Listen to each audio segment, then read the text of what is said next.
네,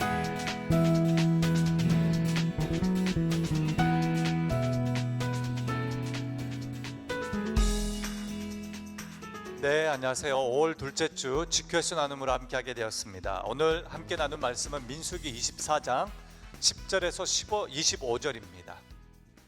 여러분, 우리가 계속해서 새벽 기도를 통해서 발람의 이야기를 듣고 있습니다. 발락이라는 모압 왕을 통해서 고용된 거짓 예언자, 무당, 거짓 예견자와 같은 존재다라고 합니다. 그는 특별하게도 하나님의 계시도 듣고 하나님의 음성도 듣고 오늘 본문에서는 하나님의 예언도 들었던 사람입니다. 그 사람이 이제 발람이 발락 앞에서 이스라엘을 저주하도록 고용되었지만 그가 하나님의 그 두려움을 알고 이스라엘 백성들이 하나님이 보호하신다라는 그 사실과 믿음이라고 하기엔 조금 그렇지만 그 팩트를 인지하고 있었기 때문에 이스라엘을 저주하지 않고 오히려 축복을 3번이나 하게 됩니다. 이에 발락이 분노하자 여러 다툼들이 있었고 하나님이 그대를 막았다라고 이 발람이 발락 왕에게 그렇게 선전포고를 던집니다.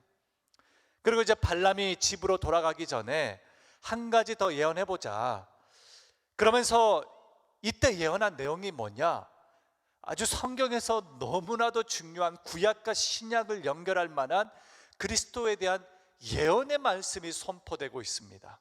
이스라엘의 왕이신 메시아가 오셔서 열방을 통치하실 것이고 야곱의 후손 예수 그리스도라는 이 메시아를 통해 이 민족이 구원을 받을 것이다 라는 겁니다. 이 예언을 선포하고 두 사람이 헤어집니다. 꽤나 긴 장들을 이 발람과 발락의 이야기로 쭉 끌고 간 이유가 뭘까? 이 본문이 민수기 안에 이렇게도 많은 분량을 차지하는 이유가 뭘까? 여러분, 여기까지는 발람은 하나님이 그의 입에 말씀을 전해주셨다라고 합니다.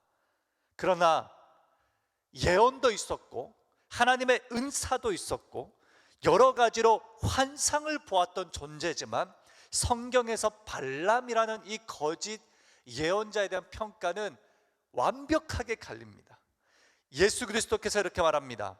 바리새인의 교훈은 본받지만 그들의 행동은 본받지 말라라고.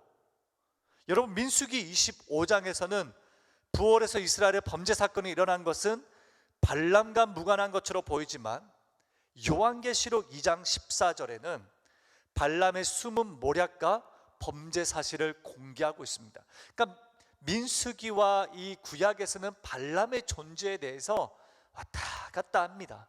그러나 신약에서는 명백하게 발람의 길은 잘못된 길이다라는 사실로 종결됩니다. 특별히 이 요한계시록에 등장한 여러 교회들 중에 버가모 교회가 이 발람에 대한 문제를 가진 교회였습니다. 여러분, 요한계시록 2장 14절에 이렇게 기록합니다. 그러나 내게 두어 가지 책망할 것이 있나니 거기 내게 발람의 교훈을 지키는 자들이 있도다. 발람이 발락을 가르쳐 이스라엘 자손 앞에 걸림돌을 놓아 우상의 제물을 먹게 하였고 행음하게 하였다라고 기록합니다. 여러분, 이거 얼마나 끔찍한 사실입니까?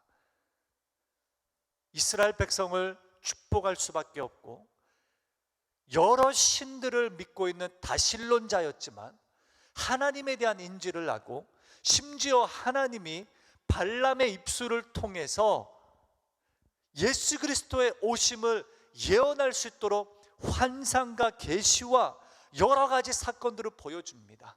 하물며 나귀의 입을 열어 발람의 길을 멈추게 하고 하나님이 천군 천사를 보여주심으로 발람의 삶에 멈춤이 있고 전진할 수 있는 은혜가 주어지는 그런 삶이었습니다만 발람은 결론적으로 이스라엘 사람들에게 걸림돌을 놓아 우상 제물을 하게 할 만한 그 요소들을 알고 범죄하도록 유혹하였다라는 겁니다.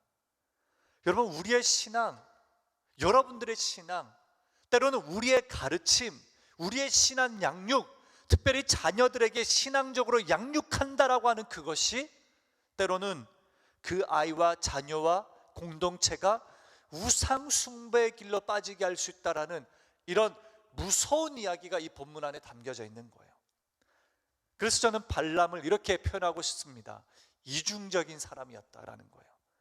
앞에서는 하나님의 말씀으로 이스라엘을 축복하지만 뒤에서는 발락을 가르쳐서 이스라엘이 어떻게 범죄할 수 있는지 알려주는 힌트를 가진 그런 무서운 사람이었습니다. 이스라엘을 유혹해서, 남자들을 유혹해서 행음하게 하면 하나님이 그들을 떠나실 거니 이 방법을 선택하라, 이 방법을 채택하라라는 겁니다. 범죄 교사죄와 범죄 방족죄를 범하는 겁니다. 그래서 유다서 1장 11절엔 화 있을 사람들의 대표로 가인, 발람, 고라 자손을 언급하게 됩니다. 여러분, 한인들 사이에 이런 무서운 이야기가 있잖아요. 크리스찬이라고 말하는 업주나 이런 사업자를 가장 경계하라라는 이런 무시무시한 소문들이 우리 안에 있지 않습니까? 뉴스에도 그런 이야기가 나오더라고요. 한인 업주라고 말하면서 부동산 사기를 하고 도망가 버린, 그러면서 그 사람은 목회자 자녀였고 부모님이 신앙을 가진 사람이고 본인도 교회를 섬기고 있다라고 하는데, 이런 사기와 이중적인 삶을 통해서 한 가정과 한 사람을 몰락시키는 그런 안타까운 결과. 여러분, 발람 스스로는 눈이 열린 예언자라고 자랑하였습니다. 하나님의 말씀을 들었다라고 하고 예언자로 하나님의 뜻을 전하고 있다라고 말하는데, 전능자의 환상을 보고 은사도 있고 하나님이 자신의 말을 들어주고 있다라고 자부하고 자랑하는데, 그러나 참된 선지자라면, 정말 참된 예언자라면 자기 자신을 그렇게 말할 수 없을 겁니다.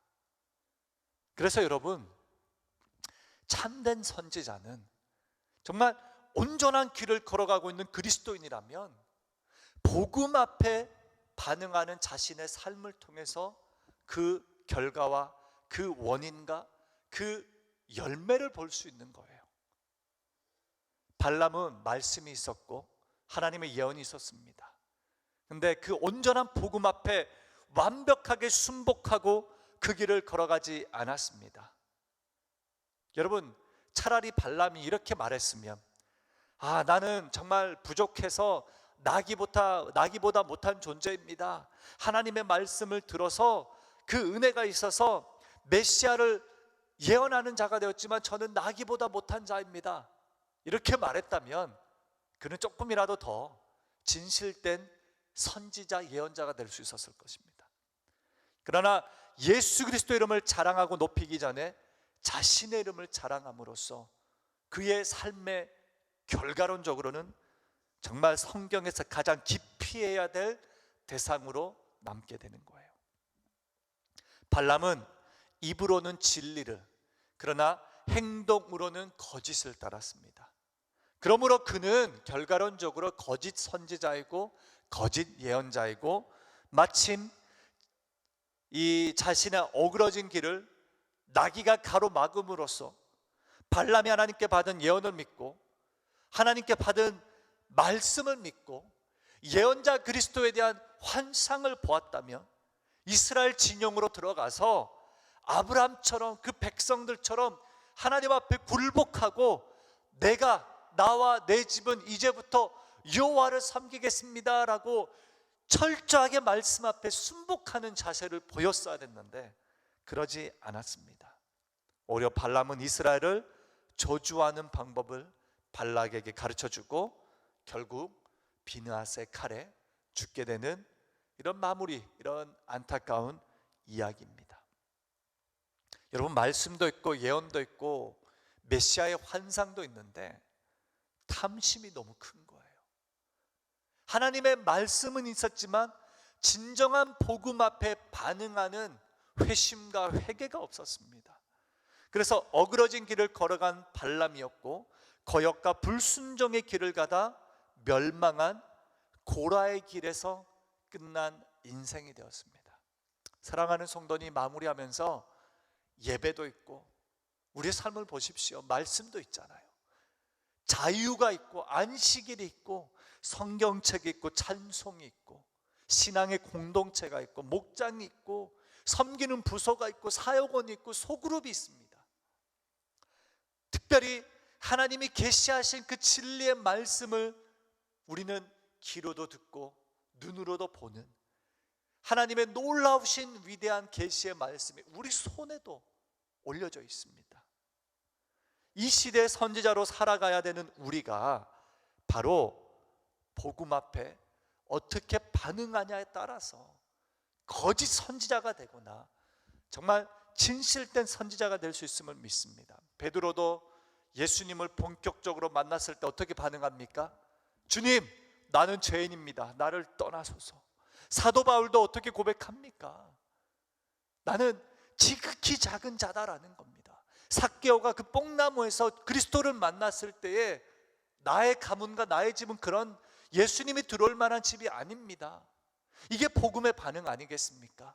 겸손하고 굴복하고 순복하고 나의 행동과 나의 애티튜드를 뜯어 고치기 위한 몸부림이 있는 그 반응, 성령의 역사가 내 안에 운동이 되어서 움직임이 되어서 내 안에 모든 육체적인 것들이 제거되고 영적인 것들로 살아가고 싶은 놀라운 반응 말이죠. 여러분, 우리 안에 이 말씀이 들어올 때 참된 선지자로서 살아가는 그 길이 뭐라고요? 복음 앞에서의 반응입니다.